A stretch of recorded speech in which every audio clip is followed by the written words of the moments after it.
Hey ho Pop Gengs!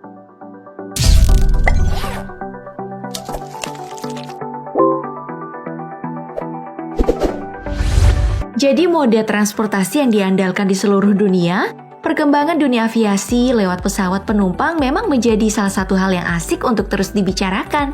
Tentang pesawat penumpang, ya mungkin aja pesawat merek Boeing menjadi salah satu yang paling banyak digunakan. Bahkan dalam penggunaannya, Boeing udah sering kali digunakan sebagai pesawat kepresidenan.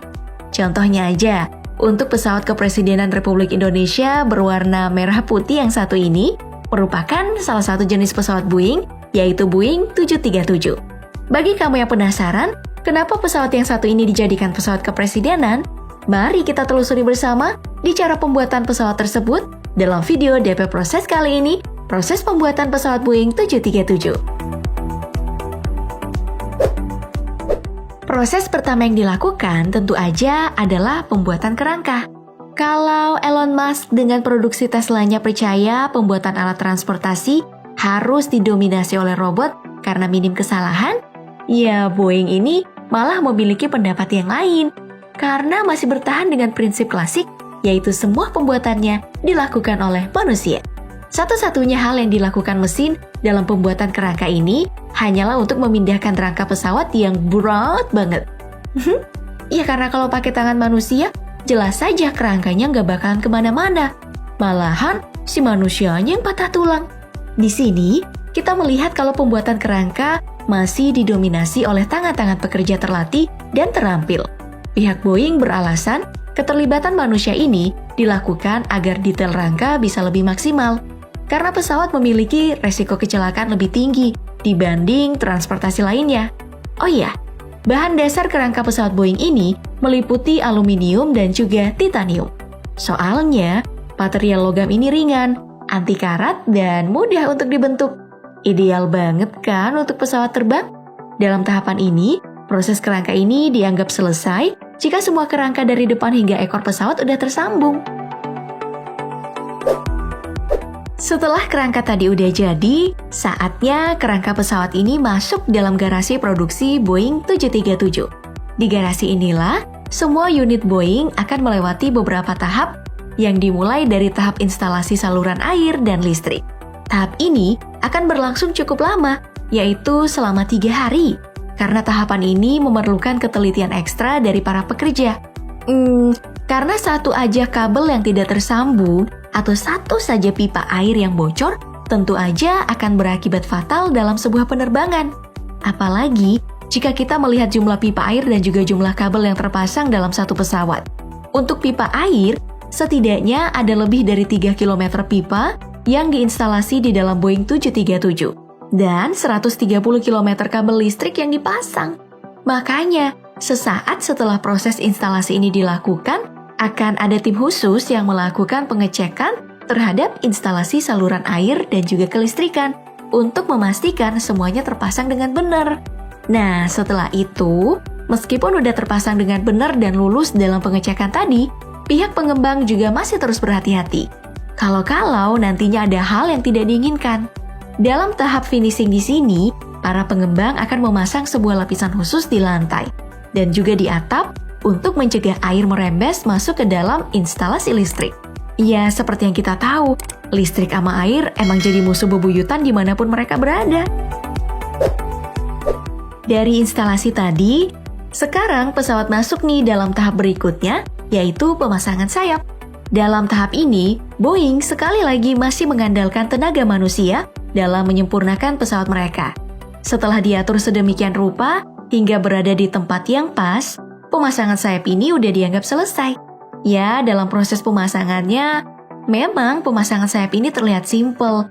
Namun, jika kita melihat secara menyeluruh dari awal pembuatan sayap, semuanya akan terlihat lebih rumit. Kerumitan dari pembuatan pesawat ini berasal dari bahan yang digunakan Pop Gengs, yaitu sebuah cairan serat karbon. Dalam pembuatannya, sebuah mesin akan menambah cairan serat karbon, lalu dikeringkan, kemudian dilakukan secara berulang hingga mendapatkan ketebalan yang pas.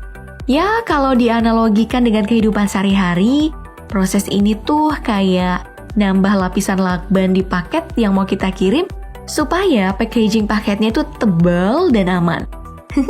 Iya, jadi kebayang dong gimana ribetnya proses ini dilakukan. Setelah sayap udah terpasang, sekarang kita masuk dalam pemasangan mesin. Ya, tentu aja pemasangan hal yang satu ini gak kalah penting dari pemasangan-pemasangan sebelumnya. Karena gak ada mesin, ya gak mungkin dong pesawatnya bisa terbang. Untuk pesawat Boeing 737, mesin yang digunakan adalah dua mesin berjenis turbofan CFM567. Dengan menggunakan mesin ini, si Boeing 737 bisa mencapai kecepatan maksimum 0,785 Mach atau setara dengan 969,3 km per jam. Ya, selain itu ada juga nih keunggulan lain dari mesin turbofan ini, yaitu memiliki ketahanan baling-baling yang gak mudah rusak jika terjadi sesuatu hal yang tidak diinginkan, seperti kemasukan burung yang berkeliaran di landasan terbang. Hal ini bisa dicapai mesin ini karena mendapatkan pengembangan sempurna dari sebuah miniatur mesin yang dikembangkan selama bertahun-tahun. Nah, karena keunggulan inilah yang menjadi salah satu alasan mengapa Boeing 737 dipilih sebagai pesawat kepresidenan. Dalam tahapan ini, kita udah bisa melihat bentuk utuh dari ukuran dari pesawat Boeing 737. Kalau ada yang nanya masalah ukuran, pesawat Boeing 737 standar memiliki panjang 28,65 meter, tinggi ekor 11,23 meter, hingga rentang sayap 28,35 meter.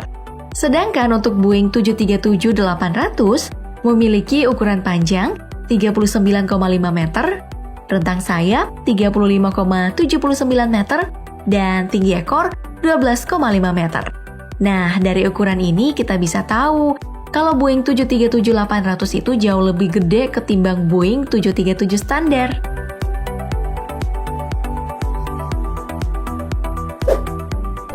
Dari masing-masing di luar pesawat, sekarang kita pindah nih ke dalam pesawat untuk ngeliat pemasangan interior. Secara normal, interior dari pabrik Boeing 737 ini memiliki kapasitas penumpang hingga 124 orang di dalam badan pesawat yang biasanya diproduksi untuk kepentingan penerbangan komersil.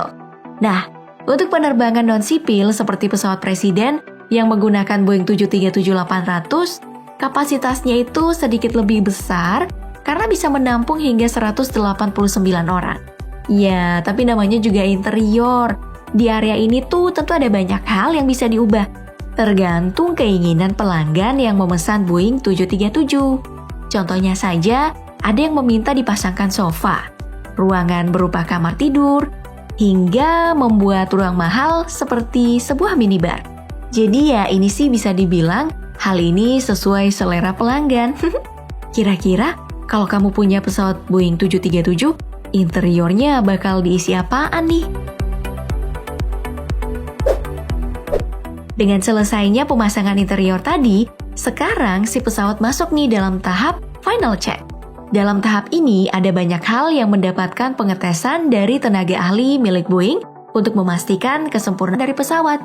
Mulai dari buka tutup roda pesawat, sinkronisasi kemudi ke sayap, dan juga ekor pesawat.